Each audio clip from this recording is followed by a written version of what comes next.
Bom dia, boa tarde, boa noite ou até mesmo boa madrugada. Claro, de acordo com o momento que você nos der a honra de assistir esse nosso vídeo informativo. Nesse vídeo nós vamos trazer um trecho de uma entrevista do ministro-presidente do STF, na qual ele faz duras críticas às Forças Armadas. Relata os últimos acontecimentos, chega a dizer que as Forças Armadas, em um determinado momento, durante o governo Bolsonaro, foram desleais com o Brasil. Em uma segunda pergunta do jornalista do UOL, Diego Saza, ele responde como se fosse o jornalista Thales do UOL, mas na verdade a pergunta foi feita pelo Diego. O jornalista tenta saber do ministro Barroso se o fato dos generais de alta patente do governo Bolsonaro não terem sido ainda punidos tem a ver com o governo Lula. Se é o governo Lula que, de certa forma, não está fazendo o que deveria fazer. Todos nós sabemos que não tem absolutamente nada a ver. É a justiça que tem que correr atrás, tem que aparecer as provas para que esses generais venham a ser punidos. A essa pergunta, o ministro Barroso, mesmo sem querer, deu um pito no jornalista Diego Saza. A pergunta foi indiscreta, né? Quem pergunta o que quer, ouve o que não quer. Vamos fazer o seguinte? Vamos ouvir a primeira parte da resposta. É claro que a gente está trazendo esse vídeo não pelo pito que o jornalista tomou. Nós estamos trazendo pelas duras palavras do ministro, presidente do STF, Roberto Barroso, contra a parte das Forças Armadas. Mas a gente não tem como deixar de mostrar que o jornalista foi, no mínimo, inocente e levou uma resposta que poderia ter evitado, tá certo? Antes de irmos diretamente a esse primeiro trecho com o ministro Roberto Barroso, eu gostaria de pedir a você, mete o dedo no like, comente o que você achou dessa informação e passe muito adiante. Vamos contextualizar a questão das Forças Armadas. Eu acho que nos 35 anos de redemocratização, as Forças Armadas, na maior parte do período, tiveram um papel exemplar de não interferência política. E olha que nós vivemos momentos complexos e difíceis no Brasil, tanto de corrupção quanto de impeachment de 2 presidentes da República eleitos pelo voto popular, e ainda assim não houve nenhum tipo de interferência, ingerência política e, portanto, um processo importante de amadurecimento institucional. Episódios que em outros momentos da vida brasileira teriam trazido essa interferência indevida. De fato, nos últimos anos, não nesse último ano agora, houve um processo indesejado e indesejável de politização das Forças Armadas. General em Palanque, general da ativa em Palanque, é um fato muito grave numa democracia.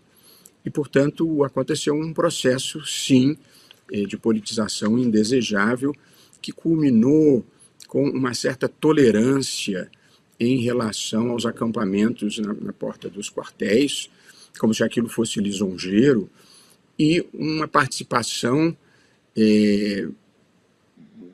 bastante criticável no processo eleitoral, em que eu mesmo instituí uma comissão de transparência eleitoral, convidei representantes de diversos segmentos da sociedade, inclusive das Forças Armadas, que são um setor prestigiado da sociedade.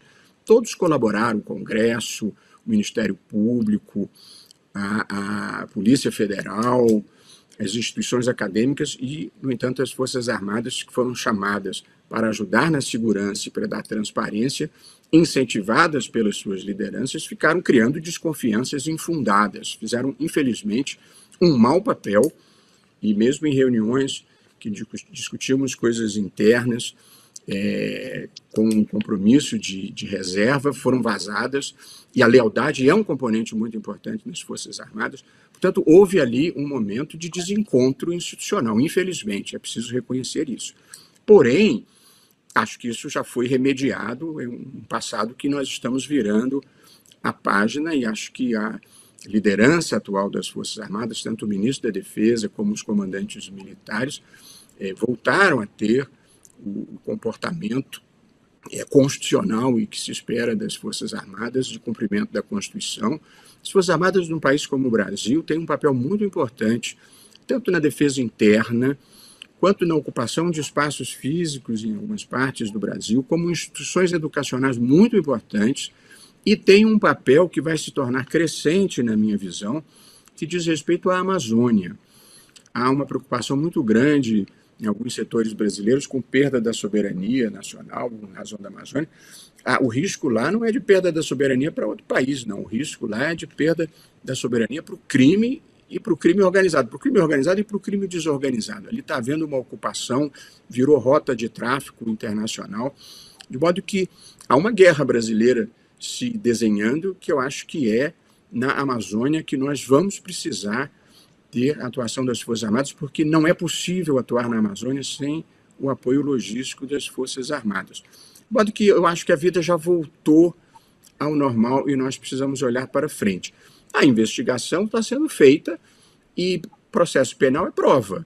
Portanto, se houver prova de envolvimento de algum militar ou de algum civil ou de qualquer pessoa, eu não discriminaria para esse fim, a punição virá como está vindo para os invasores. Portanto, em suma, acho que houve uma politização indevida. Numa democracia, as Forças Armadas não devem ter envolvimento político mesmo, pelo menos os que estão na ativa, mas acho que a vida já voltou ao normal. Bem, pessoal, vocês viram aí que, na verdade, o ministro presidente do STF, ele já respondeu sobre a questão da punição aos generais. Ele diz que está sendo feita a investigação e as provas é quem vão decidir o que vai acontecer. Critica duramente as Forças Armadas por participarem de palanques políticos na ativa, por serem desleais contra o Brasil e por estarem junto do Bolsonaro. Aí o jornalista, nesse caso o Diego Sarja, né, você está vendo o nome dele aí, ele faz uma pergunta indiscreta, né, que não precisaria ser feita. E aí o ministro tem que ser, de certa forma, curto e grosso. Vamos ouvir e vamos também a resposta do ministro Luiz Roberto Barroso. Desculpa, Sakamoto, só para complementar, porque eu queria uma avaliação do ministro sobre a alta cúpula das Forças Armadas, né? Inclusive generais que até aqui não foram responsabilizados. Na avaliação do senhor, houve uma omissão, houve uma falta de pressão por parte do governo e do presidente Lula para essa responsabilização?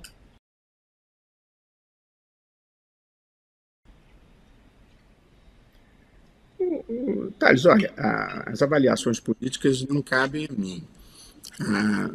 O meu papel é julgar processos judiciais quando eles chegarem, se chegarem. Portanto, como eu falei, se houver prova do envolvimento, eu acho que não se deve discriminar nem contra nem a favor, de civil ou de militar. Tem prova, não tem prova, não tem prova. É como eu acho que a vida deve funcionar. As avaliações políticas são para vocês, não para mim. As avaliações políticas são para vocês, não para mim. Claro, né? Imagine você, um presidente do STF, opinar sobre uma questão dessa, sendo que ele pode ter que julgar esse caso. E outra coisa, em que o Lula pode estar, o governo Lula, atrapalhando, né, a punição aos generais? São perguntas de jornalista talvez inexperiente, mas que merece esse tipo de resposta. Meus amigos, gostou dessa informação? Por gentileza, se gostou, não esqueça não, meta o dedo no like, certo? Comente e passe adiante. Lembrando a vocês que nós estamos promovendo uma vaquinha da construção física da nova sede do estúdio do nosso canal. Se você quiser participar, você tem aí o número do Pix passando em sua tela, 385-213-93504. Muito obrigado a todos vocês. A gente volta a qualquer momento com mais um vídeo informativo ou na nossa live. Lembrando que hoje, às 13h30, nós temos notícias quentíssimas para trazer para vocês. Muito obrigado. A gente volta às 13h30 na nossa live política com vocês. Tchau!